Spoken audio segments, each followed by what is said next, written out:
Hey, what's going on everyone? Today we're going to be taking a look at the G-Force T5. Now this is their upgraded version of the G-Force T42 that I reviewed last year. And if you guys seen that video, back when I reviewed that, I said it was one of the best bang for the buck e-bikes. And I believe that it was, with the hydraulic brakes that it had and the little bit bigger battery and just everything it had for the price at the time. Well, we're going to see if this one is an upgrade over the G-Force T42. And I got to tell you right off the bat, the first upgrade is the 48 volt 20 amp hour battery that this thing comes with. Now the T42 I reviewed was actually upgraded and you could get up to a 20 amp hour battery in it for more money. Well, this thing I believe comes standard with a 20 amp hour battery as of me currently filming this, and the price point right now on sale is $1,400. So not sure if that price is going to change, and a lot of people ask me why I never mention price, because normally those prices tend to change, my coupons tend to change, and I'll leave everything down in the description for you guys to go check out the current pricing of this bike. And if I get a coupon, I'll put that down below as well. It will be an affiliate link, so if you guys are interested in picking one of these up after watching this video, thanks for the support, and that's what helps me creating these videos. There are two things that I noticed right off the bat that I didn't like, but we'll get into the detail later in the video and I'll mention those. But let's get into the testing and see how this bike performs. So the first test we're going to do, we're going to go up the hill that I go up in all my tests, pedal assist 5, throttle only, and see if it makes it up this. It should. The original T42 did, and this one should. We'll see what kind of speed we can maintain. 750 watt motor, 22 amp controller. They state 86 newton meters of torque and up to 1300 watts of output. 7 miles an hour, 6. So never dropped below 6 miles an hour, and I believe that was the same as the G-Force T42 if I can recall. And yeah, you guys heard me right, they claim 1300 watts of peak output. There's no way. This thing is not putting out 1300 watts. It's a 48 volt battery, 22 amp controller, so if you multiply those together, it's a little over 1000 watts output. Does seem like it has some pretty decent power. Pulled me up that hill no problem, so it's pretty good, but not 1300 watts. They do claim this bike also goes 32 mile an hour, and you better believe we're going to be testing that. All right, now we're going to test out pedal assist 1 and see if the throttle's limited to the pedal assist levels. So right now in pedal assist 1, I'm going 9 miles per hour, and you could go in the settings and actually change from 3, 5, 7, or 9 levels, and you can also adjust the power of each individual level, which is really, really nice. I always like when you can do that. Now let's hit the throttle and see if it's tied to the pedal assist, and no, it is not. So you do have higher throttle when you're in a lower pedal assist mode. You still have full throttle. Now I'm not sure if that torque is full torque. We'll test that out here going up a hill. So I'm still on pedal assist 1. We're going to slow down now, giving it full throttle, and I'm going to bump up the levels and see if it gets any more power. So it feels like it's about the same with throttle no matter what pedal assist level you're in. Really, really nice that that throttle is not tied to each individual pedal assist level. Love having full throttle anytime you want it. So I'm not going to go and test each level, because like I said, you could change it to whatever you want in the display. So there's really no need for me to test each level. If you want to go slower, you can go in and change that. If you want to go faster, again, you can go in and change that. So the first thing I noticed right off the bat is this thing does have a cruise control, and I do not like how it automatically just comes on whenever you don't want it to. If you hold the throttle for so many seconds, the cruise control will engage and stay activated like it is right now. You can see I'm not hitting no throttle, no pedaling, nothing, and cruise is on. Now, if you hit the throttle, it'll disable it. Let's see if it disables when you start pedaling, or if it holds. Let me get it set again. Let's bump it up to 5. Start pedaling. Stop pedaling. All right, so that's pretty nice there. It does hold your speed when you start pedaling and then stop pedaling, so that's really nice. I love when it's programmed like that. However, like I said, I don't like when it's programmed to where you can't turn the cruise on or off. Now maybe you can go in the settings and change that. If I figure out a way, I'll let you guys know down in the comments or in the description. And now we're going to test out the hydraulic brakes on this bike. This bike is using a set of Wrangler hydraulic disc brakes. Man, that car needs to get on its own side of the road. Whew, scared the crap out of me. And 160 millimeter rotor in the front and 180 millimeter rotor in the rear. So even though they didn't use 180 millimeter rotors on the front and the rear, at least the rear is upgraded for better stopping power.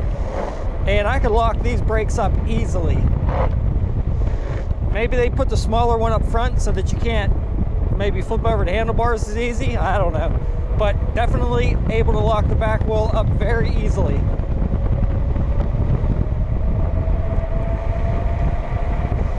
Just feather them, come down here. The brakes seem really nice. All right, so now this new T5 does have dual suspension. It has dual shocks in the rear. We're gonna test it out on a few bumps here.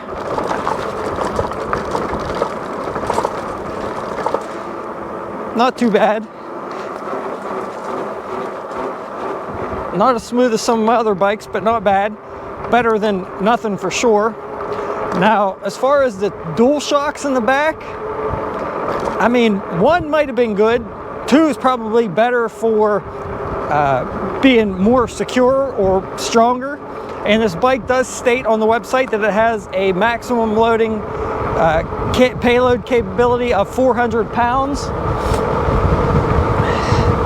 And we're gonna test out the max speed down here. See you guys when I get on a straight stretch.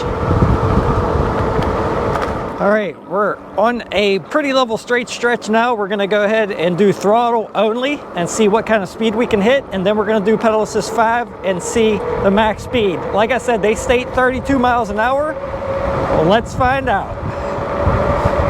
24, 25, and this is with just throttle, 26, 27, 28,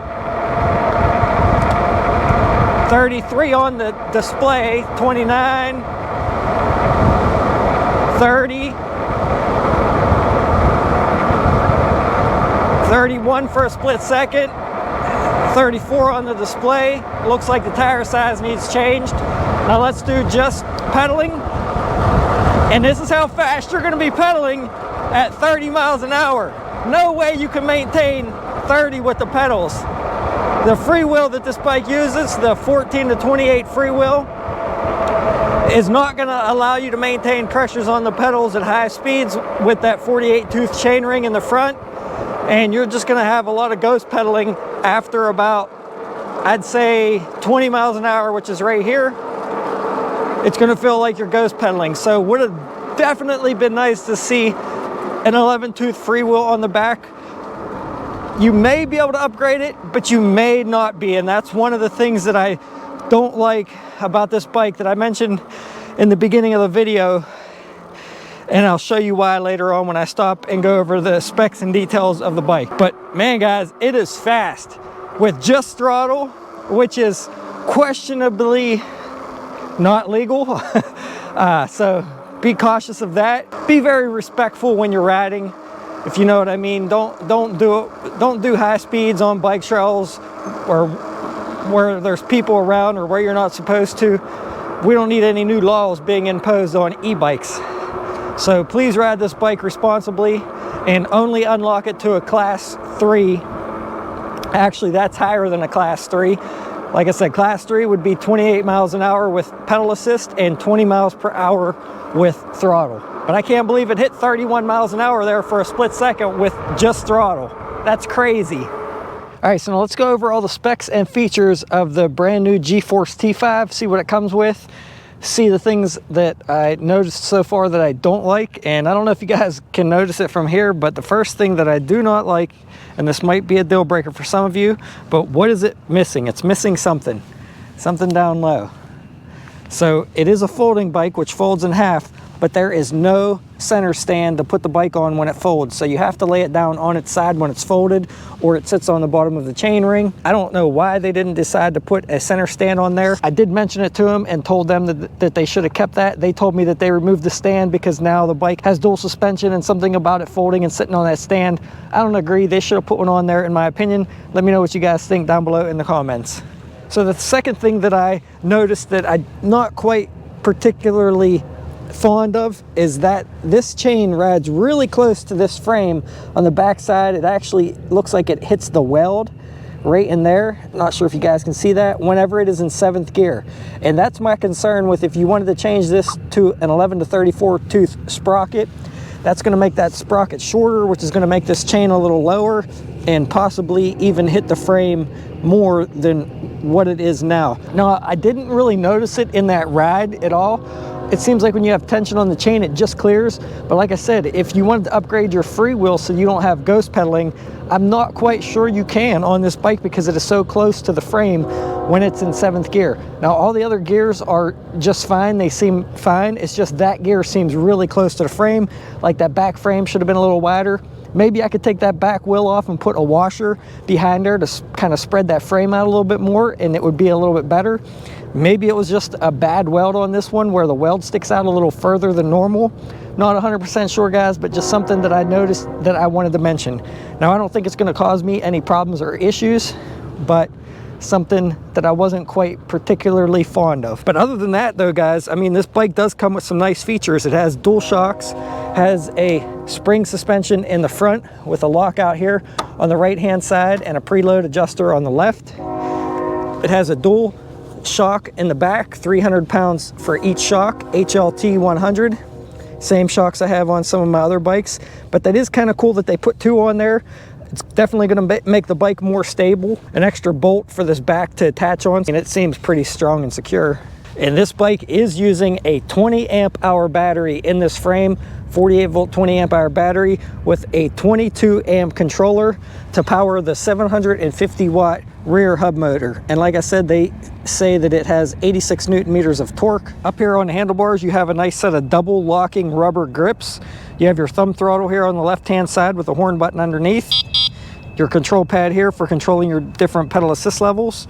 Over here on the right hand side, you have your 7-speed Shimano thumb shifter, which leads down to the 14 to 28 freewheel in the rear. It's using an entry-level Shimano tourney derailleur, coming up the chain to a 48 tooth chainring in the front and a set of folding aluminum pedals.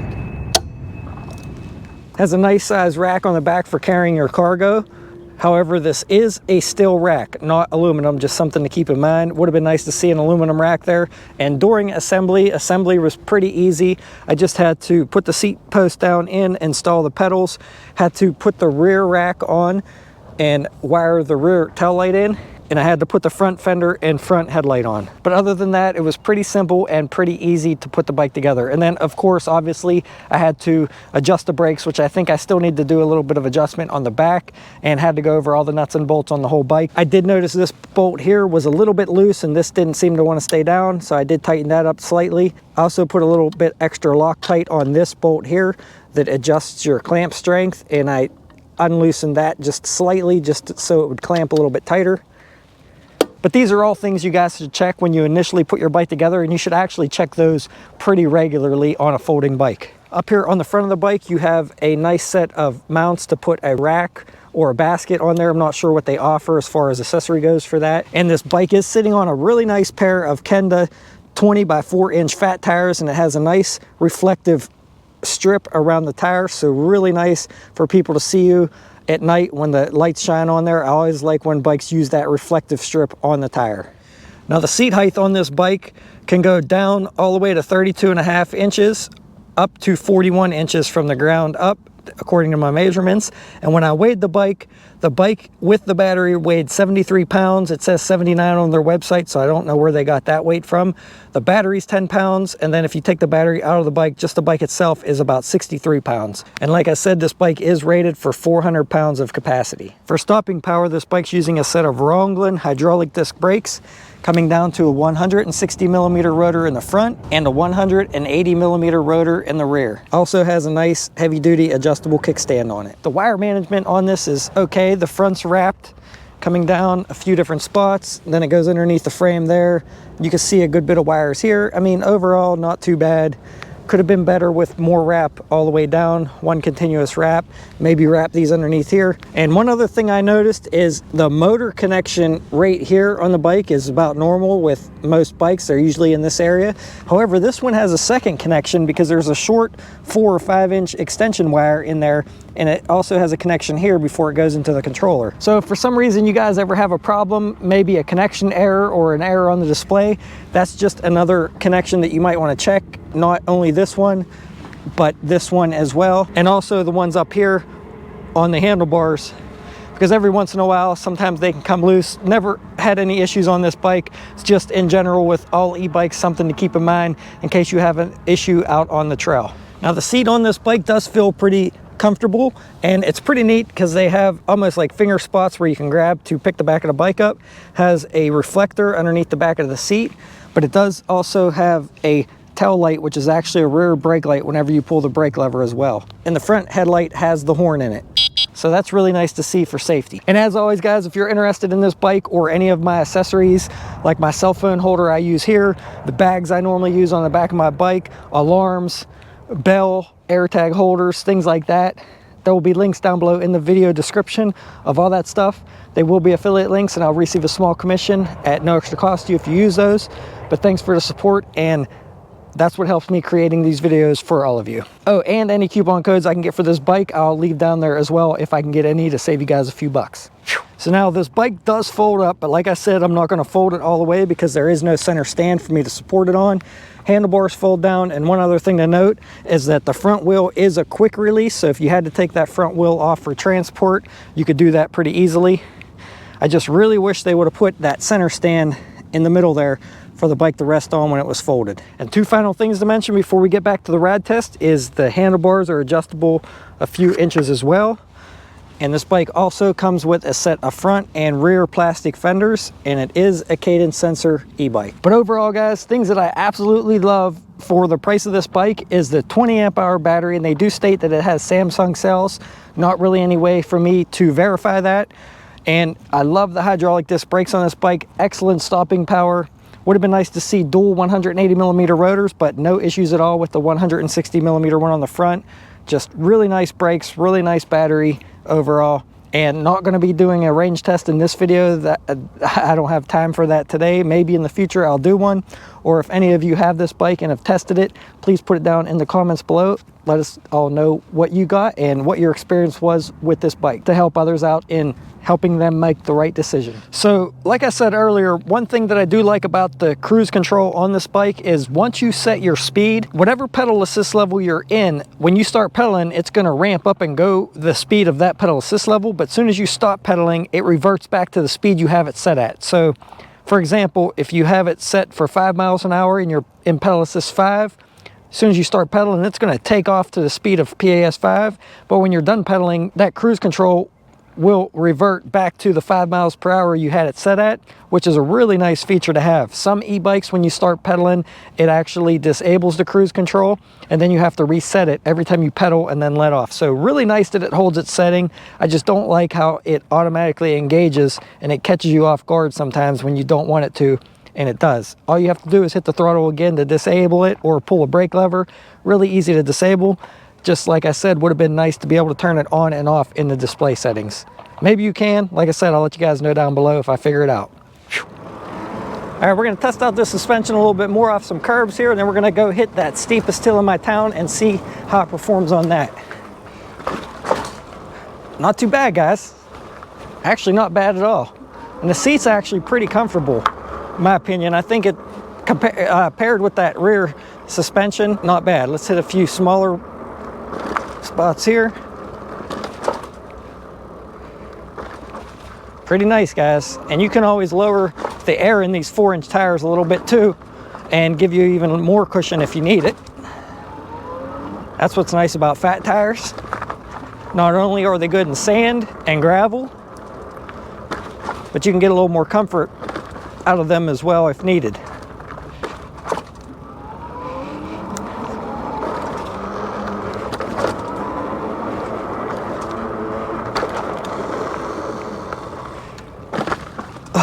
These tests are hard to do one-handed, guys.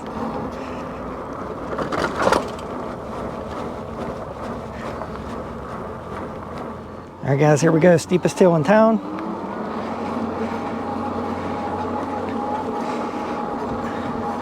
I'm in gear 4. And one thing I noticed is when you're pedaling, you don't get full output in pedal assist 5 unless you hit the throttle, which is okay. I mean, I'm good with that. Rate up at no problem in 4th gear. A little bit of throttle. I'm up past the steepest part now, but right up that hill, no problem. Power is definitely pretty good on this bike, but it is a little odd that you don't get full power with pedal assist 5 with the pedals. All you got to do though, like I said, is just hit the throttle and you'll feel it boost a little bit. You'll feel you get more power when you hit the throttle. All right, guys, here we go. The last long hill before my house, and what I'm going to do is just do pedal assist because I'm going to show you whenever I hit the throttle that I get more power. So I'm in pedal assist 5, gear 3, putting a decent bit of effort in. Now I'm going to hit the throttle. Oh yeah, way easier, way easier. So you can see there, it's even doing it just throttle only right now up this hill. So you don't get full output, like I said, if you're only pedaling. You have to use the throttle to get full power output out of this controller, out of this motor. And that's going to be nice for people that want to start out slow, because it will start out real easy. All right, you can see here on the display, not sure if you can see that, but when you're in pedal assist 5, it's only outputting 7.6 amps of current. And then when you hit the throttle, all the way up to 19.6 amps. 20 amps. As soon as you let off the throttle, actually I think it's in, yeah, it's in cruise control now. So if you can hit cruise control, it'll stay in that higher amperage whenever you're pedaling. But if not, you're only going to be outputting like 7 amps of current, which would be great for getting a long distance. If you're on pedal assist 5 trying to go a really long distance, that's going to be excellent for saving power overall. So overall, guys, pretty impressed with this bike overall. The power of it is pretty good, especially when you hit these hills. You can maintain a higher speed throughout your ride as long as you're using that throttle. But we're back to the hill that I initially went up in the beginning of the video, and we're going to see how it does now with just throttle again. Pedal assist 5. Start here at this white post that I always start at, and we'll see what kind of speed we can maintain now. See if we lost any miles per hour after, I don't know, I think I was probably about an 8-mile ride. I reset my trip meter a few times because I was messing with the tire size. 7, 6, 5. So I did drop 1 mile per hour. I'm still showing full battery bars on the battery, which I would think I would with a 20 amp hour battery. So dropped just a little bit coming up that hill, but still pulled me up at no problem with just throttle. All right, everyone, so I made it back home safe and sound. Overall, I was pretty happy with the performance of this bike. It's super fast with both throttle and pedal assist. Power is pretty good. However, there's no way that it's outputting 1300 watts that they claim. Just keep that in mind. And the only downfall I seen, like I said earlier, was the no center bracket and the chain being really close to the frame on the back when you're in 7th gear. Other than that though, guys, let me know what you think about the bike down below in the comments. I'd like to get your opinion on it. And if you're interested in purchasing one of these after watching this, I'll put links down below, as well as any coupon codes that I might be able to get for all of you to both the bike and accessories. So make sure you guys check them out. Subscribe if you like this video and want to learn more about e-bikes or many other things that I think you can learn from. And I'll see you around on the next one. Thanks for watching, everyone.